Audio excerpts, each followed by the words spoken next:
7:35 de vuelta, como todos los miércoles. Aquí en Pauta Final nos toca la columna de Cristóbal Belolio, que está con nosotros aquí en el estudio. ¿Cómo estás, Cristóbal? ¿Qué tal? Hola, un gusto Cristóbal, saludarlas como siempre. Bienvenido. ¿Qué semana? Uf. ¿Qué pasó? Vaya semana. Vengo llegando de la luna y no me he enterado de nada. Vaya semana.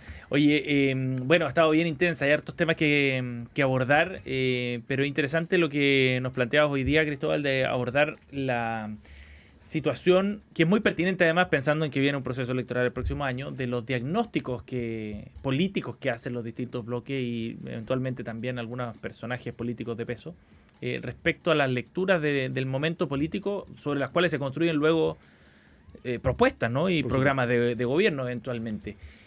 ¿Cuál es tu mirada respecto a lo que está ocurriendo hoy día con ese aspecto? Y en particular con los que están mejor aspectados, quizás pensando en las próximas elecciones o los ciclos electorales que vienen. Claro, porque podemos mirar el caso Hermosilla en su particularidad judicial, ¿cierto? Podemos comentar los exabruptos, ¿cierto? La dimensión florida del caso, y también podemos ponernos serios y graves y hablar del daño institucional y todo eso. Pero a mí me gustaría hoy día abordar las esquirlas políticas, ¿cierto? Y a propósito de cosas que vamos a partir de lo más específico a lo más general. A propósito de lo que dijo el presidente hoy día, que se metió directamente en la contingencia. Yo no voy a ser tan grave de decir que violó la separación de poderes, pero los presidentes no debiesen comentar las actuaciones de la justicia, ¿cierto? Y de hecho, hay muchos que creen que le entregó a los Hermosilla munición, digamos, ¿cierto? Ahora se van a victimizar diciendo que el gobierno presiona a los jueces para que se falle de una determinada manera. Pero hay que entender por qué el presidente Boric hace lo que hace. ¿Por qué sale a decir que bueno que en Chile, ¿cómo fue exactamente lo que dijo? Que bueno que en Chile paguen los poderosos. Sí, exacto. Acá en Chile no hay ciudadanos de primera y segunda clase. Dijo, qué bueno que los que se creían poderosos también vayan a la cárcel, claro. Comillas. Opinando además, en este caso, de un juicio que todavía no se ha fallado, sino que estamos todavía en la investigación. Sí. La prisión preventiva no declara la culpabilidad. ¿Por qué hace esto? Cuando muchos decían, pero ¿cómo? Si el presidente ya a esta altura entiende que no tiene que hacerlo. ¿Se acuerdan que hace un tiempo hubo un juez que publicó algo en sus redes sociales y se terminó anulando el juicio? No digo que vaya a pasar ahora en este caso, pero... Que de hecho fue un juicio importante. Que fue un juicio Era importante. el juicio por Antonia Barra. Correcto, el caso Pradenas puede ser. Sí, ¿no? Sí. Bueno, entonces, ¿por qué se arriesga el presidente a meterse en esto? Y lo quiero vincular con lo que hizo también el gobierno frente a la crisis, llamémosle, de Enel, donde también el gobierno salió a criticar a la empresa privada en este caso, ¿cierto? A decir que había negligencia, que había displicencia incluso, ¿cierto? Me da la impresión de que en estos dos casos lo que quiere hacer el gobierno es ponerse del lado de la rabia de la gente. El gobierno en este caso no quiere arbitrar, no quiere estar por arriba, no quiere encarnar la imparcialidad institucional que, como diría Monseñor Peña, domestica la subjetividad, sino por el contrario, está abrazando un tipo de subjetividad, que es la subjetividad de mucha gente que dice que caigan los poderosos, ¿cierto? Y de hecho se puso en ese lado en el caso de Enel, cuando en verdad al gobierno también le corresponde arbitrar esa situación y regular y fiscalizar, ¿cierto? Chicotear los caracoles para que se cumplan las obligaciones, pero no, pareció un ofendido más, ¿cierto? Sí. Y en este caso también se pone rápidamente del lado de la gente que tiene muchas ganas de ver, como se decía en el colegio, queremos ver sangre correr, ¿cierto? La gente quiere ver la esposa. La gente ya no quiere bancarse las clases de ética, por decirlo de alguna manera. La gente lo que quiere es ver que los poderosos efectivamente entren a la cárcel como uno más, ¿cierto? No hay aquí un arma de doble filo, porque finalmente, ¿quiénes son los poderosos? ¿Vivir en el barrio Yungay te hace no poderoso? En esta narrativa nos devuelve un poco al estallido social, por eso vamos a vincularlo con lo que decía Sebastián hace un rato. En esta narrativa hay una élite política y empresarial, ¿cierto? Una trenza, como les gusta a algunos decir, ¿cierto? Donde el barrio Yungay queda afuera, yo creo. Aunque seas presidente de la República. Y bueno, es una buena pregunta. Todos de alguna manera llegan a ser élite cuando ocupan cargos de poder, ¿cierto? Aunque traten obviamente de no identificarse con la élite, ¿cierto? Pero yo creo que volviendo al imaginario del estallido, ¿cierto? Las élites en este caso son los grandes empresarios, los poderes económicos, ¿cierto? Y la derecha. Los que viven las tres comunas, podríamos decir. Lo que algún periodista, un colega suyo llamó Versalles, ¿cierto? Las comunas del rechazo.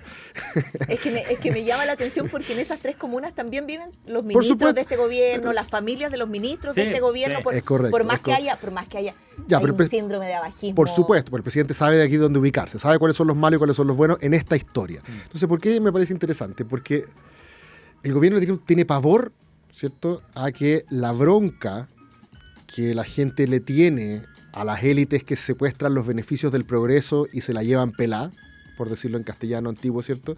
El gobierno tiene terror de que esa bronca se les vuelva contra ellos, ¿cierto? Como se le volvió, de hecho, en contra del gobierno de Piñera, ¿cierto? Sí. Entonces, rápidamente se ponen del lado de la rabia plebeya, por decirlo de alguna contra los patricios, ¿cierto? Feo suena eso. No, pero plebeyo yo lo ocupo en un sentido descriptivo, No, ¿cierto? no como peyorativo, claro, como pueblo versus élite, plebeyo versus patricio. Igual suena. Claro, pero se pone rápidamente del lado de la rabia plebeya que quiere ver sangre correr, ¿cierto? Que no quiere arreglines, que quiere que los poderosos caigan, ¿cierto?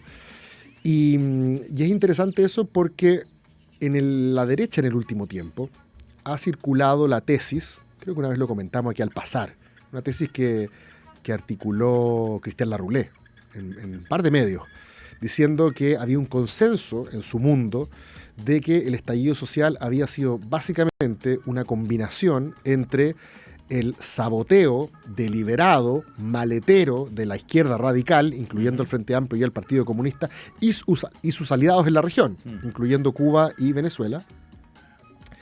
Por una parte eso, y también le da cierta relevancia a las reformas económicas de Bachelet. La culpa es de ellos. Sí. Cuando le preguntan, ¿yo alguna autocrítica? Y Larroulé dice, sí, no vimos venir la crisis, la seguridad no estuvo bien manejada porque la inteligencia no nos dijo que se venía esto. Pero no hay ninguna autocrítica respecto de cómo se fue generando un clima de encabronamiento colectivo, por así decirlo. No estoy diciendo que necesariamente hay que culpar a los ministros que dijeron lo que dijeron, digamos, en los días previos, pero estaremos de acuerdo que hubo un caldo de cultivo que se fue preparando los años previos, cuando en Chile se empezó a saber que nuestra clase política no era de trigos tan limpios como se pensaba y que nuestro empresariado tampoco era dechado de virtud, ¿cierto? Se supo. Penta, SQM, colusión de los pollos, colusión de las farmacias, colusión del confort, y me quedo corto, deben haber.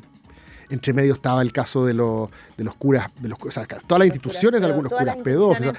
Todas las instituciones empezaron a crujir, y yo creo que eso fue fundamental para crear una atmósfera que cuando se produjo el estallido, de alguna manera hizo catarsis, ¿cierto? Se combustionó. Entonces, ¿a qué voy con lo del diagnóstico, Sebastián? A que sería un error, creo, por parte de la derecha, que es la que está más cerca de llegar al poder en el próximo ciclo electoral, sería un error de parte del entorno de Evelyn Matei, suscribir en forma acrítica la tesis de que el estallido fue meramente delictual, más allá de que obviamente tuvo de delictual, pero reducirlo a algo meramente delictual, como si la bronca ciudadana no hubiera existido. Porque además nos recordemos que en esos días hubo varios conspicuos parlamentarios de derecha que circulaban por los matinales, ¿cierto?, lagrimeando, diciendo, no, simpatizamos con la gente. Golpeándose el pecho. Entonces, es bien interesante que la derecha se instaló esta idea de que fue meramente delictual el estallido. A 5 años de eso, vamos a escuchar mucho de eso en el último tiempo, en las próximas semanas. Me parece interesante que no se pierda de vista que esa bronca sigue latente, y en casos como el de Enel se activa. Y eso te iba a decir porque el informe del PNUD que se publicó hace un par de semanas también muestra algo de eso, y conversamos aquí con una representante del PNUD precisamente, y decía que sí, que estas eran señales de alerta de nuevo, tal como el informe del año 2015 de alguna manera te daba pistas de ese malestar social que explota el 18 de octubre. Bueno, ahora en este informe del PNUD hay señales de alerta, decía.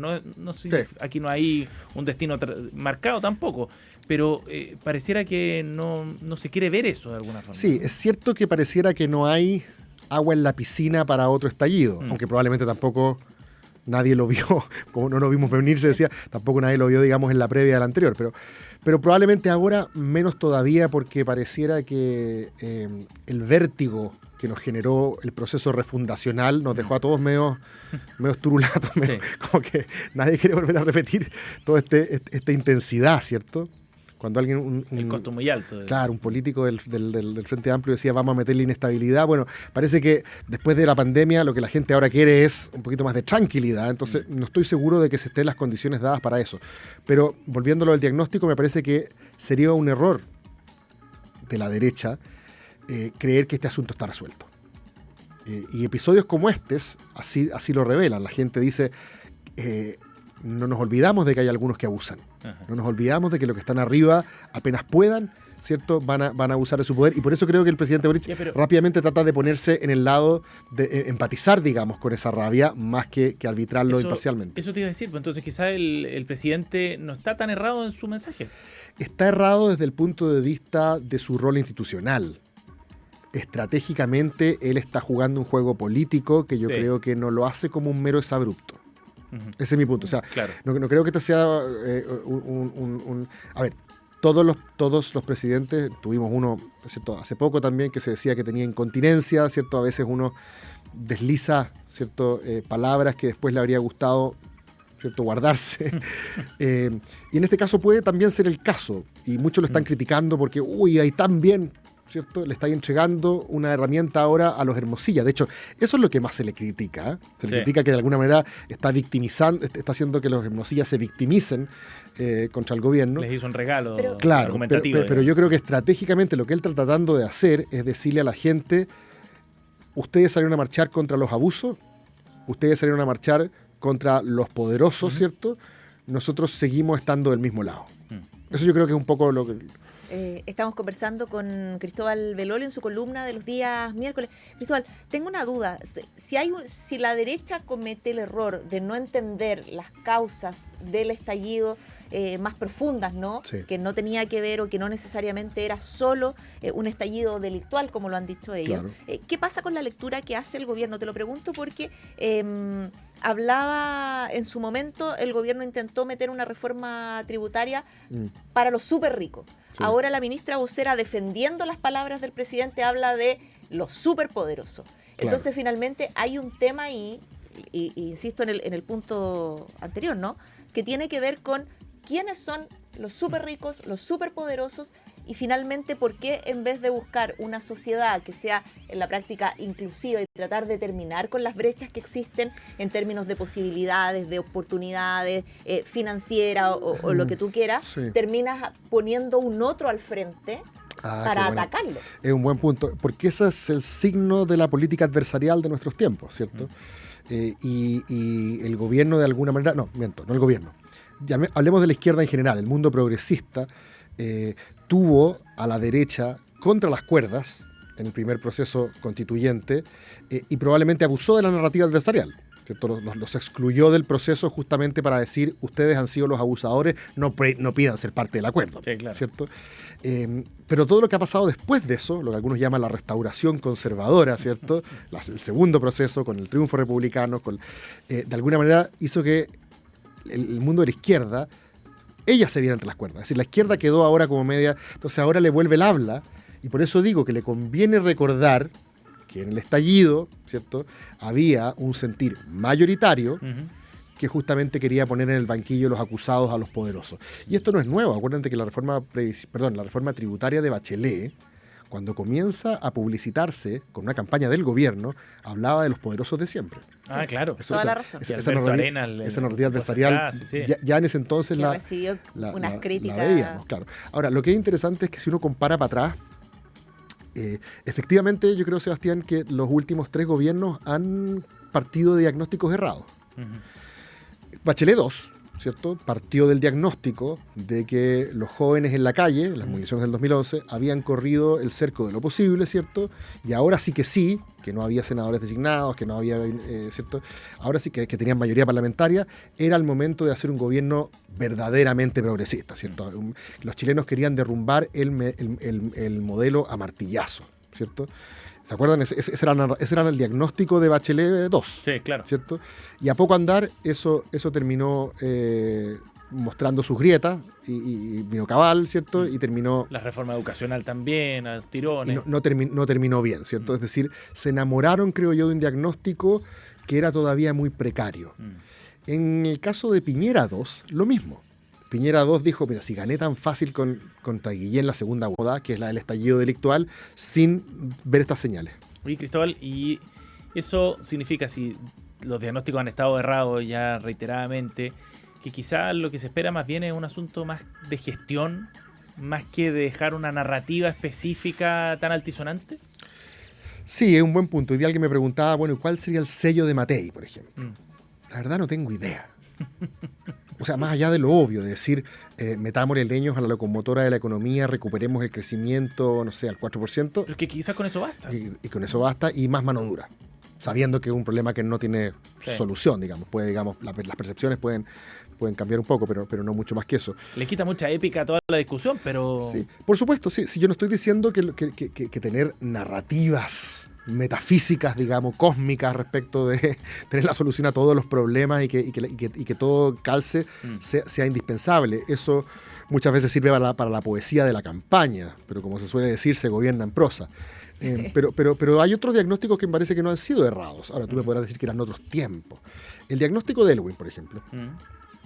Qué interesante. El diagnóstico de Aylwin, acuérdate que él en el Estadio Nacional dice que Chile es uno solo, civiles y militares, a propósito del punto de Cecilia sobre tratar de unir en vez de dividir. Y era justo lo que necesitaba Chile. O sea, era un diagnóstico de reconciliación, ¿cierto? Sí. Entendiendo que esa era la herida que había que sanar, y hizo esa pega. En el caso de Frey, ya no podía seguir dándole vuelta todo el rato con los derechos humanos, dijo, modernización, vamos a salir al mundo. Y era una narrativa que de alguna manera fue consistente con, por lo menos hasta la crisis asiática, la primera parte de su gobierno. Es decir, yo no creo que sea no creo que sea imposible. Digamos, hacer un diagnóstico que más o menos tome en cuenta cuáles son tus fortalezas y tus debilidades, tomando en cuenta el momento político. Sí. A veces, si tú te emancipas del momento político, obviamente corres el riesgo de equivocarte. Solo yo digo que los últimos 3 gobiernos, me parece, que han entrado al poder con diagnósticos que ellos han dibujado como muy favorables a sus ideas, ¿cierto? Sí, justo muy favorables a sus ideas, ¿cierto? Y después han hecho agua. Y creo que ahora sería otra vez cometer ese error si es que la derecha se queda con la narrativa de que el estallido fue meramente delictual, de que ya la gente se abuenó con sus élites, de que ya no hay una sensación de abuso, cuando estos casos, a propósito de Hermosilla, de Enel y lo que hemos conversado, nos demuestra que esa bronca ciudadana está ahí. Sí, está ahí, claramente, está fresquito. Totalmente. Cristóbal Belolio con nosotros aquí en Pauta Final. Gracias, Cristóbal. Gracias a ustedes. Muchas gracias, Cristóbal, que estés muy bien. Y nosotros